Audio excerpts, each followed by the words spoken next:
Bonjour chers auditeurs, je poursuis ma série de commentaires sur les éléments les plus odieux des structures du pouvoir ukrainien, les bataillons de volontaires. Et aujourd'hui, je vais commencer l'histoire de probablement l'unité la plus répugnante, le bataillon Azov, devenu par la suite régiment Azov, incorporé à la garde nationale ukrainienne.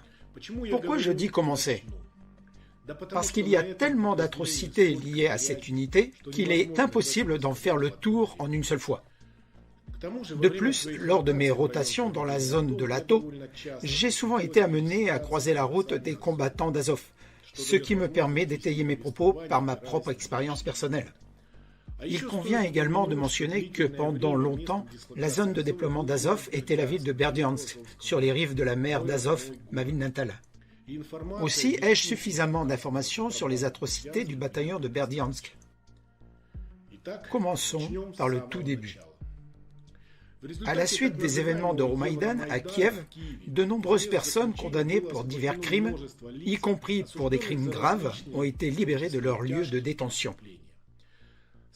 Parmi elles, il y avait Andrei Bieletsky, qui était à la tête de l'organisation publique nationaliste Patriotes d'Ukraine et de l'Assemblée sociale nationale d'Ukraine.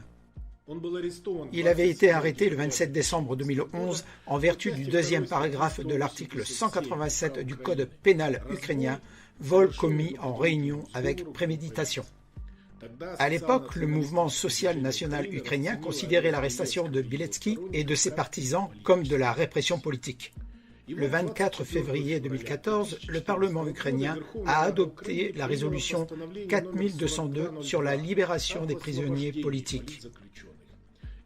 En application de ce décret, le 25 février 2014, Andrei Bieletsky et ses associés de Patriotes d'Ukraine ont été libérés de prison. Et le 13 avril 2014, le ministre de l'Intérieur ukrainien, Arsen Avakov, a annoncé la création au sein de la structure du ministère de l'Intérieur de nouvelles unités composées de volontaires. Des bataillons de patrouille spéciale de police rattachés aux divisions régionales des affaires intérieures. Et dès le début de mai 2014, il a été décidé de créer une unité de ce type à la direction principale du ministère de l'Intérieur ukrainien dans la région de Donetsk. Dans la nuit du 5 mai, dans le périmètre d'une unité militaire des troupes de l'intérieur, à Mariupol, 70 personnes ont prêté serment et ont été armées. Le lieutenant principal, Vladimir Shpara, a été nommé commandant de ce groupe. Et peu de temps après, le fameux Andrei Bieletsky devient le commandant du bataillon. Le député du peuple Oleg Lyashko a participé activement à la création de cette unité, ainsi que l'un des anciens dirigeants de l'UNA-UNSO, Dimitri Korchinski, et un représentant de l'Assemblée sociale nationale, Igor Mochenchuk. Le soutien financier et en équipement pour former le bataillon a été fourni par le gouverneur de la région de Dniepropetrovsk, Igor Kolomoïski, et par un autre homme d'affaires ukrainien de premier plan, Sergueï Taruta. La nouvelle unité comprenait des membres des organisations néo-nazies, Assemblée sociale nationale et Patriotes d'Ukraine, des militants d'Automaïdan et plusieurs centaines de personnes du groupe d'autodéfense de Maïdan. Par la suite, des supporters ultras du club de football, des partisans de Dmitri Korchinski, membres des 100 Jésus-Christ, des militants de l'OUN, ainsi que de nombreux ressortissants étrangers ont rejoint l'unité. La majorité de ces étrangers épousaient les idées néo-nazies, notamment celles de la tristement célèbre organisation nazie Division Misanthrope. Le député du Parlement ukrainien, Oleg Lyashko, a également déclaré que parmi les combattants du bataillon d'Azov, qui participent aux affrontements dans l'est de l'Ukraine, il y avait d'anciens repris de justice. Je cite, « Le fait que des personnes aient déjà été condamnées ne doit pas les poursuivre à vie. Je peux vous dire que parmi les combattants des forces spéciales Azov, environ la moitié ont déjà été condamnés. » Fin de citation. Début mai 2014, les combattants de ce bataillon nouvellement créé ont pris part à plusieurs actions contre les partisans de la RPD, République populaire de Donetsk. notamment lors des événements du 9 mai 2014 où des civils de Mariupol et des employés de la police de la ville de Mariupol ont été tués. C'est à cette occasion que les militants d'Azov ont fait couler le sang des civils pour la première fois dans le Donbass. Le 14 mai 2014, après les événements de Mariupol, le bataillon d'Azov a été transféré à Berdiansk, dans la région de Zaporijie, avec comme mandat officiel la coordination militaire ainsi que des missions de réorganisation et de logistique. Dans cette petite station balnéaire, qui j'insiste, se situe dans la région de Zaporijie, c'est-à-dire en dehors de la zone de l'opération antiterroriste, le bataillon Azov s'est illustré dans toute sa splendeur vis-à-vis de la population civile. Les militants du bataillon ont été impliqués dans des détentions illégales, des extorsions, des vols, des pillages et des enlèvements en vue d'obtenir une rançon. Azov a mis en place sans aucune autorisation plusieurs points de contrôle à Berdiansk, où les voitures étaient inspectées, surtout si elles étaient immatriculées dans les régions de Donetsk ou de Lugansk. Les azovistes ont ouvertement ignoré la loi en effectuant de telles fouilles. L'un des chefs du bataillon, Vladimir Shpara, a déclaré, je cite, « Dans le cadre de l'opération antiterroriste et des mesures mises en œuvre, les membres du bataillon peuvent inspecter les véhicules sans aucune décision judiciaire et sans aucune sanction de la part des organes du ministère de l'Intérieur. Nous menons des opérations de recherche de criminels, puis nous les remettons aux officiers de la police OSBU. » Fin de citation. De nombreux citoyens ukrainiens ont perdu des objets de valeur ou leurs voitures ou ont même été blessés après avoir subi une inspection menée par des volontaires d'Azov. Comment résister face à des militants qui n'hésitent même pas à mettre à genoux des policiers? Par exemple, le 22 mai 2014, les combattants d'Azov, avec la participation personnelle d'Igor Moshenchuk, ont fait mettre à genoux des agents de police en charge de la circulation, employés du département de l'intérieur de la ville de Berdiansk, qui avaient osé arrêter un minibus sans plaque d'immatriculation pour le contrôler. Et il y a également des cas où les militants d'Azov ont pris de la nourriture dans les magasins locaux sans les payer. Les habitants de Berdiansk se souviennent du 2 juin 2014 où les militants d'Azov ont initié une fusillade près du supermarché Damstor suite à un conflit avec les habitants dont 2 ont été blessés par balle.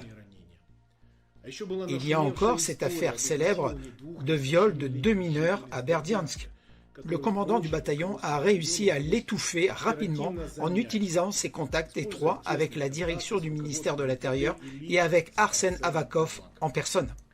De mon côté, je me souviens très bien comment, à l'été 2014, les dirigeants des forces de l'ordre locales considéraient la présence du bataillon à Berdiansk. Ils serraient les dents, impuissants. Finalement, début juillet 2014, le bataillon Azov a quitté Berdiansk. Grâce à Dieu, le bataillon est parti, a alors déclaré le maire de la ville, Alexis Bakaï. Il y a eu de nombreux incidents, mais nous avons fait le dos rond. Azov est resté chez nous presque 2 mois. Nous avons essayé de résoudre tous les problèmes qu'ils ont générés, bien que de nombreux habitants de la ville étaient hostiles à leur présence. Fin de citation. Comme vous pouvez le constater, le maire de Berdiansk a essayé de rester neutre, mais même ces mots montrent comment de tels libérateurs étaient perçus par les habitants de la ville. Et je tiens à souligner que Berdiansk ne se trouvait même pas dans la zone de l'ATO. Bref, début juillet 2014, le bataillon Azov a quitté Berdiansk. Cependant, les militants ont poursuivi leur entraînement sur un ancien terrain d'entraînement militaire près de la ville.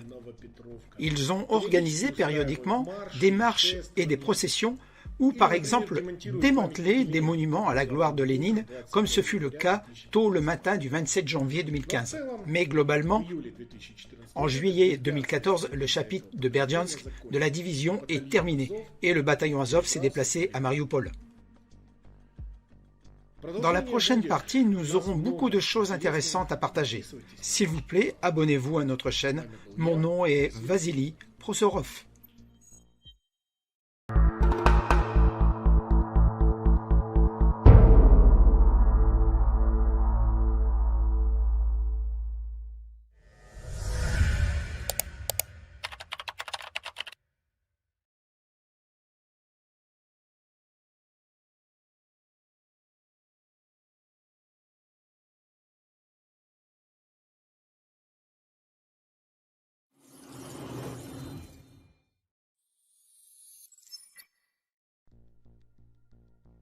Salutations, chers amis. Aujourd'hui, je vais continuer à vous parler de probablement la plus odieuse des unités de volontaires en Ukraine, le régiment Azov. J'ai décrit le début du parcours glorieux de cette unité dans l'épisode précédent. Et nous en étions restés au moment où le bataillon a été déplacé à Mariupol. Fait marquant, c'est Azov, sous le commandement direct de Bieletsky, qui a pris part à l'assaut du quartier général de la République populaire du Donetsk dans cette ville en juin 2014. Le plan visant à éliminer le groupe de la RPD à Mariupol a été élaboré par la direction du secteur M de l'ATO, fin mai 2014. D'après les documents dont je dispose, l'assaut sur le quartier général de la RPD de la rue Grecque était programmé initialement le 26 mai, à propos duquel le chef d'état-major du secteur M, le général de division Krivenko, a adressé une requête au chef de centre antiterroriste du SBU, le général Krutov. Notez bien que l'assaut, la liquidation et la capture de la milice ont été confiés à la division Azov, qui, je vous le rappelle, avait été constituée à ce moment-là depuis moins d'un mois. C'est à cette période que les documents officiels ont rapporté pour la première fois que les détenus devaient être transférés sur le territoire de l'aéroport de Mariupol. Pas dans un centre de détention provisoire, ni dans une installation temporaire d'un quelconque service de police locale, ni dans un centre de détention spécial, mais spécifiquement à l'aéroport de Mariupol. Vous pouvez prendre connaissance de ce document sur notre site ukrleaks.org. L'opération en question a été menée par le bataillon Azov le 13 juin 2014. Le commandant du bataillon à cette époque, l'enseigne Shpara, a dirigé l'assaut. À ce propos, je joins à cette émission son témoignage, ainsi que ceux d'un certain nombre de participants à l'attaque. Vous pourrez ainsi les consulter. Et voici d'ailleurs les photos prises après la capture, juste après que les détenus aient été amenés à l'aéroport de Mariupol. Il s'agit d'une prise de vue du mur extérieur du terminal de l'aéroport de Mariupol. Derrière la camionnette se trouve l'entrée des locaux de service où les premiers partisans de la RPD faits prisonniers ont été placés dans 2 chambres frigorifiques hors service du café de l'aéroport.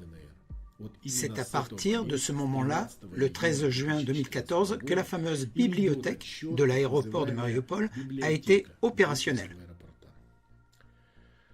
Comme je le disais précédemment, en juillet 2014, l'unité a été déplacée dans le village d'Urzouf, sur les rives de la mer d'Azov, à environ 40 km à l'ouest de Mariupol. Sur son site de déploiement, le bataillon, dans son style caractéristique, s'est approprié la maison de campagne de la femme de l'ancien président ukrainien Viktor Yanukovych, Lyudmila. Il se trouve que j'ai visité ce lieu en août 2014. Le commandant adjoint du bataillon Azov, Igor Kinyansky, indicatif Dushman, m'avait invité un jour à venir me détendre dans la maison de campagne de l'ancien président. Ce lieu de villégiature autrefois splendide portait les stigmates d'un pillage sauvage. Même l'éclairage extérieur n'était plus fonctionnel. C'est dans ce lieu privilégié, au bord de la mer d'Azov, que se trouvait le bataillon. En juillet 2014, Bieletsky est devenu officiellement le commandant. Et à Mariupol, Azov a révélé son vrai visage. Comme l'une des missions de l'unité était de maintenir l'ordre, les combattants du bataillon ont officiellement commencé à patrouiller dans les rues de la ville.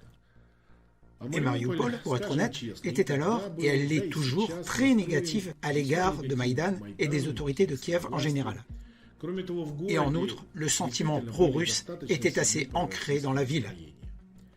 Le bataillon Azov a alors commencé, selon leurs propres termes, à combattre avec le feu et l'épée ces sentiments parmi les habitants. La permissivité et l'impunité ont eu des conséquences terribles. Les Azovites se sont comportés à Mariupol comme dans une ville conquise.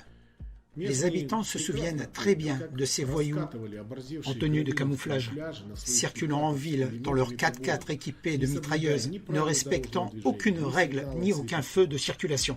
Pour la moindre remarque, pour un regard en coin, pour une chanson de Lyub dans un café ou dans une voiture, pour un ruban de Saint-Georges, pour une photo du drapeau de la RPD sur son téléphone portable, une personne pouvait finir au minimum avec des blessures corporelles. Combien de dissidents ont été amenés à la bibliothèque? Sur la seule période de ma rotation en juillet et août 2014, environ 200 personnes y sont passées et la plupart d'entre elles y avaient été emmenées par les combattants d'Azov. Les gens arrivaient battus, volés, et s'ils avaient une voiture, il leur était impossible de la récupérer plus tard. Comme le disaient presque ouvertement les habitants de la ville, Mariupol avait été donné à Azov pour qu'ils en fassent ce qu'ils veulent. On pourrait parler indéfiniment de l'anarchie dont ont fait preuve les militants à Mariupol. On pourrait rappeler les cas de viol de jeunes femmes et de jeunes filles, dont la police locale a d'ailleurs refusé d'enregistrer les déclarations, parce qu'ils avaient peur. Parce qu'Azov pouvait aussi enlever un policier pendant la nuit, l'emmener vers une destination inconnue et éventuellement le faire disparaître. Il y a eu des cas, et nous en reparlerons. Je voudrais partager une autre histoire tirée de mon expérience personnelle. Le 27 juillet 2014, au milieu de l'été, 3 couples revenaient de leur week-end à la plage dans le village de Melenkin, non loin de Mariupol. Et malheureusement pour eux, ils ont croisé la route d'une patrouille du bataillon Azov. L'un des hommes a fait une remarque à l'égard des soi-disant défenseurs de l'Ukraine indépendante. Forcément, les combattants d'Azov ne pouvaient pas laisser passer ce qui représentait pour eux une insolence flagrante. Sous les yeux de leurs compagnes, les hommes ont été embarqués dans un minibus et emmenés vers une destination inconnue. Ceci s'est déroulé vers 17 h. Et le soir même, vers 22h30 ou 23h, 3 corps ont été déposés devant l'hôpital du district. En fait, l'un d'eux était déjà mort, il avait été battu à mort. Les 2 autres avaient des blessures horribles. L'un avait littéralement perdu un œil, des côtes cassées, et pire encore, des scarifications faites au couteau sur le corps pour former les lettres RPD, recouvertes d'une matière verte brillante, de sorte à laisser une cicatrice à vie. Cette histoire a vraiment choqué tout le district de Pervomskaï, ainsi que dans les localités autour. Les choses ont pris une telle ampleur qu'en tant que chef de groupe au SBU, j'ai dû écrire un rapport à Kramatorsk et à Kiev pour relater cette situation. Mais comme dans de nombreux autres cas, cela n'a eu aucun effet. Et la police du district de Permovskaï n'a rien fait non plus. Officiellement, une affaire criminelle a été ouverte, mais elle a été suspendue suite à l'échec des recherches des auteurs de ce crime. Voici comment le bataillon se comportait avec les civils. Et sur la vraie ligne de front, dans les zones des combats. Eh bien là, c'était autrement plus difficile. Le bataillon Azov, avec d'autres bataillons de volontaires, a participé activement aux premiers assauts sur la ville de Diovoskaï le 10 août 2014. Les bataillons ont subi des pertes importantes et ont dû se replier sur leur position initiale sans atteindre leur objectif. Il y a eu des morts parmi les Azov. Après cet assaut, les bataillons nationalistes ont commencé à rejeter l'entière responsabilité sur le ministère de la Défense ukrainien, affirmant que les forces armées ne leur avaient pas fourni un soutien suffisant en équipement d'armes lourdes et que par conséquent, ils n'avaient pas les moyens de remplir leur mission. Les nationalistes, avec l'appui des forces armées ukrainiennes, ont pu entrer dans les faubourgs de Diovaïsk 8 jours plus tard, le 18 août.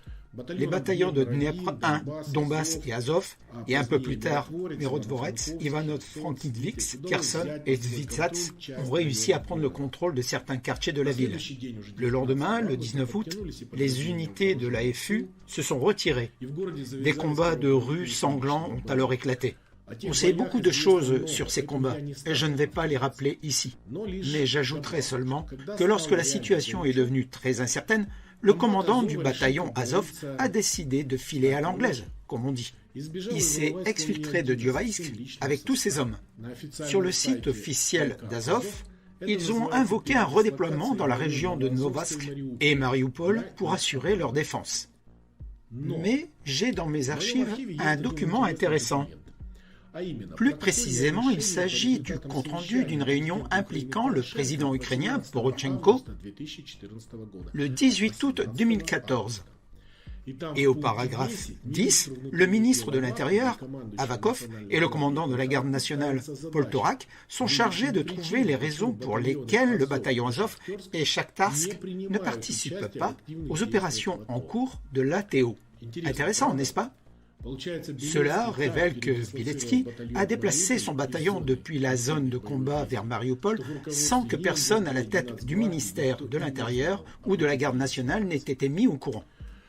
Mais en tout cas, avec cette manœuvre de repli de Biletsky, Azov a évité de lourdes pertes dans tous les combats de Diovaïsk. Par la suite, le bataillon a construit sa notoriété comme sauveur de Mariupol. Mais ce n'était que le résultat de la propagande ukrainienne. Il faut dire que l'unité a fait l'objet d'une très intense promotion. En grande partie, grâce à cette campagne publique, Biletsky lui-même a été élu député à l'automne 2014. Tout comme d'ailleurs Igor Matitchouk, qui venait également d'Azov. Pendant la période du premier accord de Minsk, après septembre 2014, le bataillon est resté à Mariupol, prenant part à des batailles de position et subissant des pertes. L'unité était dans les petits papiers du ministre de l'Intérieur, Avakov, et bénéficiait d'importants privilèges pour son financement. À ce moment-là, à l'automne 2014, le bataillon Azov est devenu un régiment. Et il a été transféré de la tutelle du ministère de l'Intérieur à celle de la garde nationale, devenant ainsi officiellement le détachement spécial MU 3057 de la garde nationale ukrainienne, et il a reçu ses propres véhicules blindés et même une division d'artillerie. Par la suite, Azov a participé activement à l'opération offensive sur Chirokine en février 2015, puis n'a plus participé à d'autres affrontements majeurs. De manière générale, on peut constater qu'Azov n'a finalement pas été impliqué dans les principales batailles de la guerre. Lors des combats près de Diovaïsk, le bataillon s'est même replié de lui-même en abandonnant ses positions, ce qui l'a sauvé de la défaite. L'engagement du régiment dans les combats à Chirokine a entraîné dès le début des pertes substantielles dans les rangs. Les rotations périodiques des unités du régiment vers la zone de l'arc Svitlodarskaya ou vers Marinka étaient purement formelles et servaient davantage à des fins de propagande. Mais cette opération de propagande bien menée, avec un flux d'informations constant à travers les médias, ainsi que l'émergence d'un certain nombre d'organisations publiques, telles que les milices nationales, tout cela combiné a participé à remodeler constamment l'image de cette unité de la garde nationale. Je pense que j'en ai terminé pour aujourd'hui. Dans la prochaine émission, je vous parlerai de la présence d'étrangers dans Azov, d'idéologie nazie et du contexte ouvertement criminel de l'unité d'élite de la garde nationale. Je m'appelle Vasily Prozorov. Je vous rappelle encore une fois que tous les documents auxquels j'ai fait référence dans cette émission sont à votre disposition sur notre site web pour consultation. Restez à l'écoute.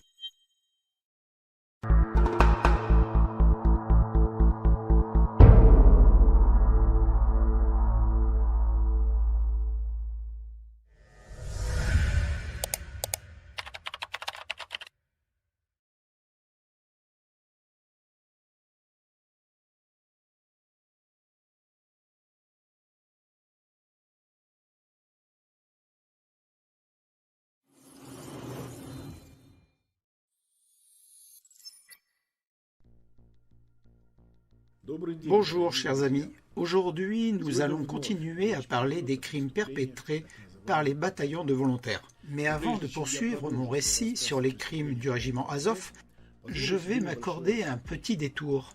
Le sujet des bataillons de volontaires a suscité un écho important. Beaucoup de personnes m'ont écrit et il m'est souvent fait remarquer que je ne dis rien de nouveau, que de tout ce dont on parle est connu depuis bien longtemps. On me demande de fournir des détails nouveaux, inédits, sur leurs activités criminelles. Je voudrais donc clarifier la situation. Les bataillons de volontaires ont commis et continuent de commettre de nombreux crimes. Nous n'avons pas le temps de parler de chacun d'eux spécifiquement. Au tout début, j'ai annoncé que mes vidéos constituent une sorte d'anthologie, une tentative de résumer méthodologiquement les informations concernant les activités criminelles de ces unités, et plus généralement ces unités elles-mêmes. À titre d'exemple, je ne cite que les faits les plus frappants, les plus caractéristiques.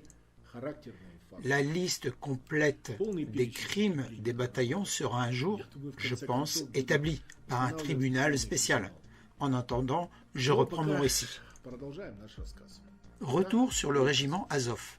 Quand on parle de cette unité, il est tout simplement impossible de ne pas évoquer l'idéologie suivie par beaucoup de ces militants et partisans, à savoir la supériorité de la race blanche et le nazisme pur et simple.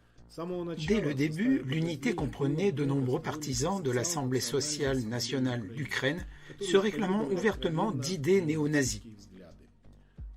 Plus tard, ils ont été rejoints par de nombreux adeptes du néo-nazisme venus du monde entier. L'idéologie nazie de l'unité s'est manifestée jusque dans l'emblème du régiment. Il a été répété à maintes reprises que le symbole au premier plan du blason d'Azov n'est autre que la rune du crampon en allemand, Wolfsangel, une amulette païenne signifiant crochet de loup. Ce signe était autrefois utilisé comme symbole dans certaines divisions de la Waffen-SS, comme la division Das Reich. À l'arrière-plan de l'emblème du régiment figure le symbole du soleil noir, ou le Sonnenrad, l'emblème occulte du Troisième Reich et l'un des symboles favoris de Reichsführer SS Heinrich Himmler. Voici un exemple que j'ai moi-même vécu. Lors de mes contacts avec les représentants du régiment, j'ai vu de mes propres yeux les deux éclairs SS et la croix gammée sur des casques. J'ai vu comment les militants se saluaient via le Sieg Heil. J'ai vu les véhicules des civils de Mariupol emprisonnés sur lesquels les azovites avaient gravé au couteau des symboles et des devises nazies. Tout ceci n'est pas de la fiction. Et les photos des combattants du bataillon, devenus par la suite régiment, affichant des symboles nazis sont largement diffusées sur Internet. En 2015, le journal USA Today a mené sa propre enquête dans laquelle il a été directement rapporté que des adeptes assumés du nazisme se battaient dans les rangs d'Azov, infligeant des souffrances à la population civile.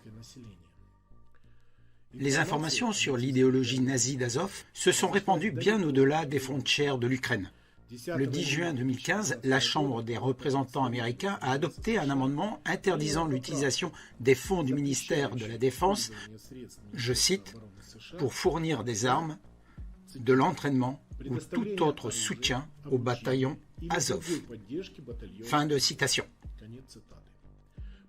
Pour justifier leur amendement, les législateurs américains ont déclaré qu'Azov était, je cite encore une fois, une unité néo-nazie, fasciste, raciste et antisémite, et qu'après la fin des hostilités, de telles organisations constitueraient une menace importante pour le gouvernement et le peuple ukrainien. Fin de citation. Au fil du temps, les idées nazies des militants d'Azov ont commencé à se répandre largement à travers le monde, transformant Azov en une sorte de centre d'entraînement pour les néo-nazis du monde entier. Cela a été exposé à plusieurs reprises dans les médias britanniques, brésiliens et allemands. En fait, le régiment de la garde nationale ukrainienne, qui a rassemblé dans ses rangs environ 2000 radicaux d'extrême droite et les a armés jusqu'à leur confier des chars et de l'artillerie, est déjà considéré par les néo-nazis étrangers comme un modèle à imiter et comme une opportunité pour acquérir de l'expérience au combat. Et il y avait beaucoup de ces combattants étrangers. J'ai croisé personnellement des citoyens suédois, dont le célèbre Mikael Skilt, tireur d'élite et partisan des idées néo-nazis, ainsi que des citoyens italiens et biélorusses. Outre les adeptes des idées néo-nazis, un nombre important de mercenaires étrangers ont travaillé pour Azov, en tant qu'instructeurs, surtout dans les premières parties de la formation pour intégrer l'unité. Les militants ont été formés par des spécialistes venus de Géorgie, de Pologne, des États baltes et du Canada. À ce propos, en parlant de mercenaires étrangers dans les rangs d'Azov, je voudrais vous soumettre un document intéressant tiré de mes archives. Les services de sécurité ukrainiens ont été contactés par les renseignements italiens, qui essayaient de retrouver la trace de l'un de leurs citoyens partis combattre dans les rangs d'Azov, dans l'est de l'Ukraine, et qui était porté disparu. À votre avis, pourquoi le sort d'un citoyen italien serait-il du ressort des services de renseignement plutôt que de celui de la police, du bureau du procureur ou de l'ambassade? C'est une simple question rhétorique par laquelle je cherche juste à démontrer qu'il y a bien des mercenaires du monde entier dans les rangs d'Azov. Naturellement, les adeptes de l'idéologie nazie ont mis en application leurs idées dans leur attitude envers la population civile du Donbass. Les crimes les plus courants perpétrés par les justiciers d'Azov étaient la prise d'otages, la torture, l'abus sur des civils, le viol, le meurtre et l'extorsion. Les militants ont également terrorisé les citoyens vivant dans la zone de l'opération antiterroriste et soupçonnés de sympathiser avec la RPD. Une simple recherche du terme bataillon Azov dans le registre ukrainien des décisions de justice donne des centaines de résultats, des centaines de liens vers des décisions de justice incriminant les combattants du régiment. Ils ont donc commis de nombreux crimes. En voici un exemple. Entre 2014 et 2016, les régions de Zaporozhye et de Dnepropetrovsk ont été submergées par une vague de vols à main armée et de banditisme. De plus, les criminels n'hésitaient pas à utiliser des armes à feu et des grenades. Par exemple, le 29 avril 2016, des inconnus ont dévalisé une agence bancaire dans le district de Shevchenko. À Zaporozhye, lorsqu'ils ont été pris en chasse par des policiers, ils leur ont jeté une grenade. Résultat, 2 policiers ont été blessés et les criminels ont réussi à prendre la fuite grâce à l'explosion. Cette bande organisée a été impliquée dans plus d'une douzaine de crimes de haut vol à Melitopol, Dnepropetrovsk et à Zaporozhye. Attaques de fourgons blindés, vol de banques et de personnes fortunées. Finalement, le 15 juillet 2016, les forces de l'ordre ont réussi à arrêter les activités de ces bandits lorsqu'ils ont tenté d'attaquer un fourgon sur une route de la région de Zaporozhye. Les bandits s'apprêtaient à arrêter le fourgon avec un lance-grenade et ils étaient eux-mêmes armés de mitrailleuses et d'un fusil à lunettes et habillés en tenue de militaire avec un équipement complet. Au cours de l'affrontement, un assaillant a été tué, 3 ont été arrêtés et 2 autres ont réussi à s'échapper. Les forces de sécurité ont été très surprises de découvrir que le mort et les prisonniers avaient des papiers de membres de la garde nationale et de soldats du régiment Azov. Après l'arrestation, le commandant d'Azov, la garde nationale et même le ministre de l'Intérieur Arsen Avakov en personne ont entravé l'enquête par tous les moyens possibles car un tel fait d'armes portait sérieusement atteinte à l'image d'une unité glorieuse. Cela en est arrivé à un point où le régiment Azov, avec toutes ses armes, s'est retrouvé face au groupe d'enquêteurs des forces de l'ordre venus mener une perquisition sur le lieu de travail des criminels. Et le conseiller d'Avakov, Anton Kiravchenko, nullement impressionné par les forces en présence, a hurlé au visage du chef de la police de Zaporozhye, Ivan Pazinich, « Savez-vous qui vous avez tué? C'était le protégé d'Avakov. » Il parlait du combattant d'Azov, Yuri Vishnevetsky, nom de code Slavyanin, qui a été tué pendant sa détention. Un ancien citoyen letton, membre d'Azov depuis 2014. Et ce n'est pas le seul cas célèbre dans le palmarès de cette unité de volontaires.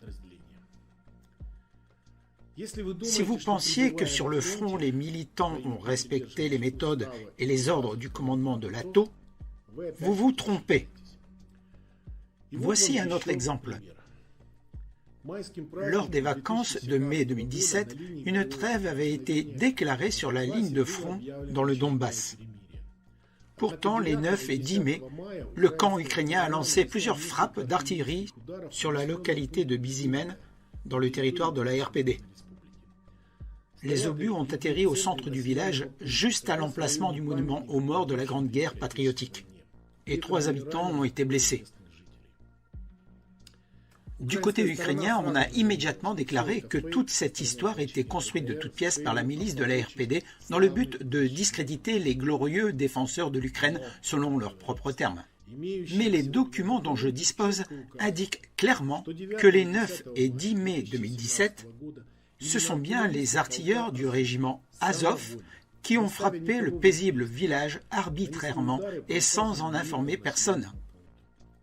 Le motif de cette attaque, selon les militants qui l'ont justifié plus tard, était de souhaiter de bonnes vacances aux séparatistes.